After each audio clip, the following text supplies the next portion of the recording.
Assalamualaikum warahmatullahi wabarakatuh. Halo teman-teman kelas 1, apa kabarnya? Semoga teman-teman semua dalam keadaan sehat ya, dan masih tetap semangat. Hari ini kita akan belajar tema 8, peristiwa alam, subtema 4, bencana alam, pembelajaran 3. Nah, teman-teman, alangkah baiknya sebelum kita memulai pembelajaran hari ini, kita membaca doa terlebih dahulu ya. Bismillahirrahmanirrahim. Rabbi zidni ilman warzuqni fahman. Amin. Nah, teman-teman, jangan lupa siapkan alat tulis dan buku tematik tema 8-nya ya. Adapun tujuan pembelajaran hari ini. Yang pertama, dengan bermain peran, siswa dapat menjelaskan bentuk kegiatan kerjasama dengan tepat. Yang kedua, setelah membaca percakapan, siswa dapat menjelaskan ungkapan permintaan tolong secara lisan atau tulis dengan tepat. Nah, teman-teman, silakan dibuka bukunya halaman 134. Di situ ada teks cerita tentang bencana gempa bumi. Jono dan keluarga sedang menonton berita di televisi. Diberitakan ada bencana gempa bumi di kota Palu, Sulawesi Tengah. Puluhan bangunan rusak akibat gempa. Banyak warga yang mengungsi. Pak Ahmad sebagai tokoh masyarakat menyampaikan permohonan bantuan dari seluruh masyarakat. Pemerintah dan masyarakat bekerja sama menolong korban bencana gempa. Nah, teman-teman, coba perhatikan teks percakapan yang ada di halaman 135. Di sini, Pak Haji Ahmad meminta bantuan kepada seluruh masyarakat. Pak Haji, sebagai tokoh masyarakat Palu, apa yang Bapak ingin sampaikan? Saya menyampaikan permohonan bantuan dari seluruh masyarakat Indonesia. Bantuan apa yang dibutuhkan korban bencana saat ini? Kami membutuhkan tenda, selimut, makanan, pakaian, susu bayi, dan posko kesehatan. Kami juga perlu kakak para relawan. Tolong hibur anak-anak korban bencana. Nah, teman-teman, jika kita perhatikan percakapan berikut, di sini Pak Haji Ahmad menyampaikan permohonan bantuan. Dengan mengucapkan kata tolong, Pak Ahmad meminta bantuan. Contoh kalimatnya yaitu, tolong hibur anak-anak korban bencana. Nah, inilah ungkapan kata tolong yang Pak Ahmad sampaikan. Nah, teman-teman, jika kita memerlukan bantuan, kita harus mengungkapkan kata tolong. Contohnya, tadi Pak Ahmad meminta bantuan, tolong hibur anak-anak korban bencana. Nah, teman-teman, selanjutnya kita akan mencoba berlatih di halaman 136. Kita akan mencoba membuat kalimat permintaan tolong. Di sini Bunda contohkan nomor 1 ya. Salman kesulitan membawa buku yang akan disumbangkan.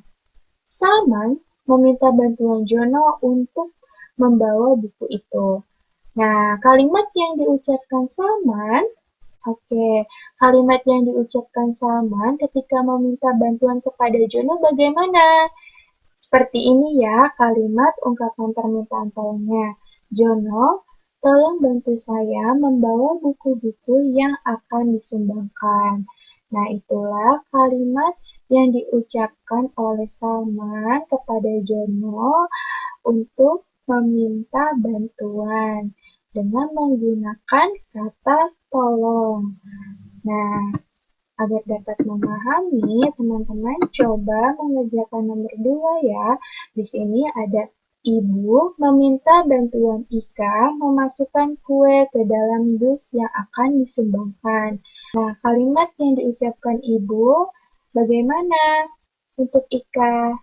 Teman-teman, coba tulis ya bagaimana yang harus diucapkan oleh ibu ketika meminta bantuan oleh Ika. Sini ada nomor 3, ada Tigor meminta bantuan Salman.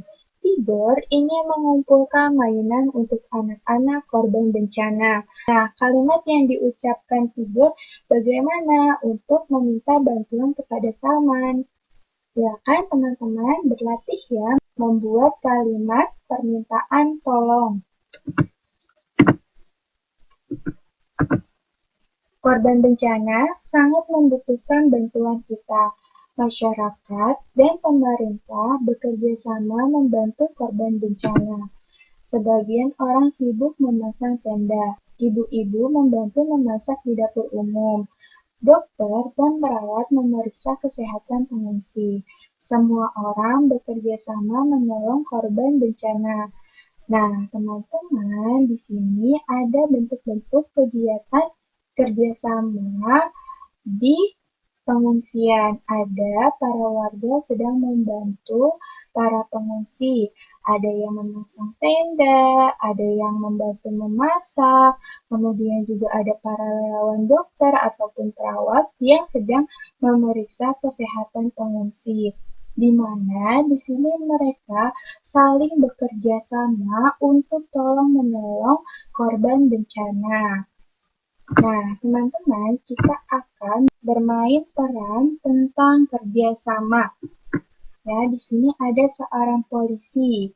Seorang polisi ini bertugas untuk menjaga para pengungsi. Kemudian ada seorang dokter yang bertugas untuk memeriksa kesehatan pengungsi.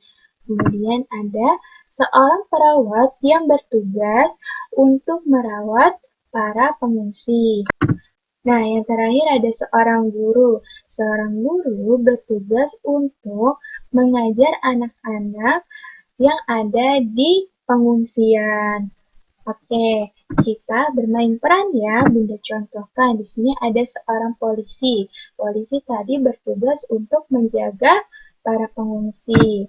Nah, jika aku seorang polisi, saat terjadi bencana, maka aku akan membantu dan menjaga pengungsi.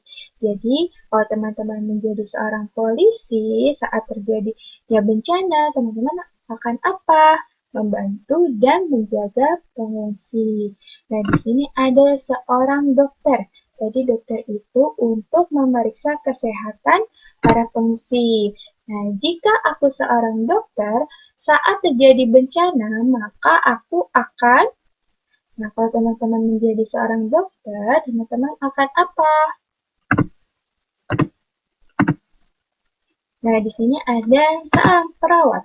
Jika aku seorang perawat, saat terjadi bencana, maka aku akan, tadi perawat itu bertugas untuk merawat para pengungsi. Nah, kalau teman-teman menjadi seorang perawat, teman-teman akan apa?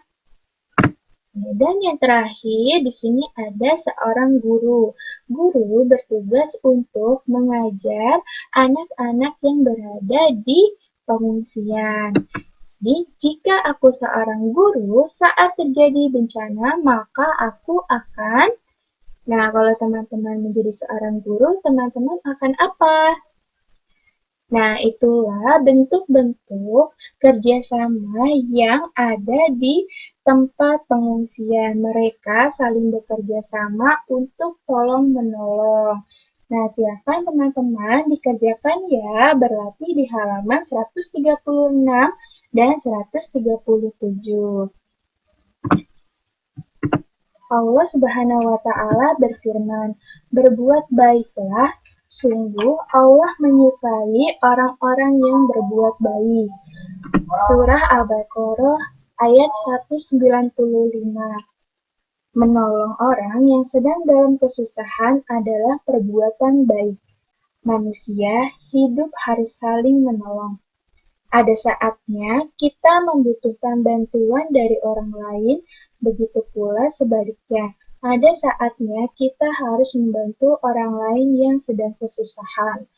Nah, teman-teman, tadi kita sudah belajar mengenai ungkapan kata tolong, dan bentuk-bentuk kegiatan kerjasama. Nah, teman-teman, apabila ada orang yang lain membutuhkan pertolongan kita, itu kita harus segera membantunya. Kemudian kalau kita membutuhkan bantuan orang lain, jangan lupa kita juga harus mengungkapkan kata tolong dengan baik. Nah, tadi juga kita sudah belajar tentang bekerja sama, di mana jika kita bekerja sama, jika kita tolong-menolong, itu dapat meringankan beban pekerjaan kita. Jadi kita harus saling bekerja sama untuk saling tolong-menolong. Alhamdulillah, hari ini pembelajaran sudah selesai. Semoga apa yang sudah diberikan teman-teman dapat memahaminya dan dapat menerapkannya di kehidupan sehari-hari. Oke teman-teman, alhamdulillah sudah selesai pembelajaran hari ini. Kurang lebihnya Bunda mohon maaf. Wassalamualaikum warahmatullahi wabarakatuh.